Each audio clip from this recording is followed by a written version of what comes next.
bom dia, meus amigos, minhas amigas, caminhoneiros e caminhoneiras.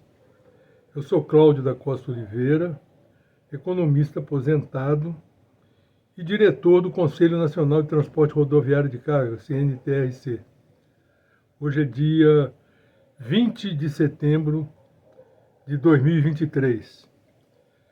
Olha, meus amigos, pela metade do século XIX, acredito 1860, por aí, lá nos Estados Unidos da América, foi introduzido a indústria siderúrgica. Essa indústria siderúrgica, existia lá um cidadão irlandês que sabia produzir aço, e o governo americano garantiu a ele que tudo que ele produzisse seria comprado. O próprio governo bancaria essa produção de aço, né? O aço, como vocês sabem, é a base para o desenvolvimento industrial. Então, cerca de um século antes de acontecer aqui no Brasil, lá nos Estados Unidos eles iniciaram a produção siderúrgica, né? E com esse início de produção, o que eles começaram a produzir principalmente foram trilhos, vagões, locomotivas, pontes, né? E começaram a colocar toda a malha ferroviária americana, né? Com base nessa siderúrgica, tá certo? E aí foi que começou a parte de transporte lá nos Estados Unidos, né? Bem antes da existência de caminhões ou de automóveis, né? Se vocês assistem os filmes de cowboy, né, de bang bang, quando um bandido está assaltando um daqueles trens, né, ele vai assaltar a cavalo, porque não existiam carros, né, nem caminhões, nem carros, coisa nenhuma, era a cavalo, né?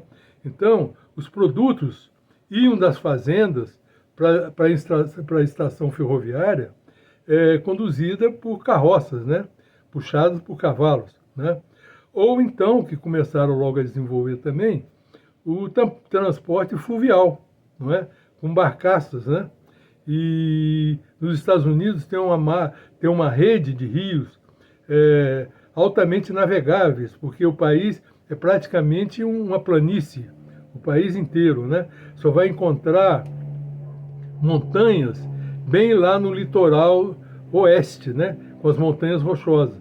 O resto do país, a grande maioria dos rios são navegáveis. Então, o transporte por barcaça, por navios, né, a vapor, né, no início, né, começou também a ser muito utilizado, bem como o transporte pelo mar, né, também com navios, né, o transporte de cabotagem, tá certo? Então, o transporte nos Estados Unidos, né, dos produtos, né, ele se iniciou pelas ferrovias e pelas hidrovias, né, e pelo mar, tá certo? Então, é uma situação bem diferente daquela que ocorreu aqui no Brasil, não é?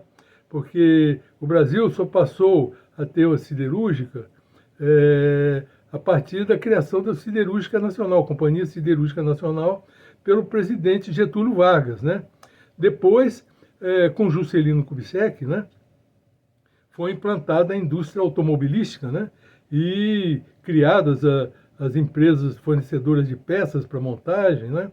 E o Brasil foi aí que o Brasil iniciou o seu desenvolvimento industrial, né? Mas não existiam ferrovias, nem transporte fluvial. Todo o transporte passou a ser feito por caminhões, né? Todo o transporte feito por caminhões, tá? Então foram feitas as rodovias para fazer esse transporte. E aí nasceu o caminhoneiro autônomo brasileiro, né? Numa época em que o volume de carga era muito maior do que o volume de veículos, de caminhões que tinha para transportar. Portanto, o preço do frete era muito vantajoso, né?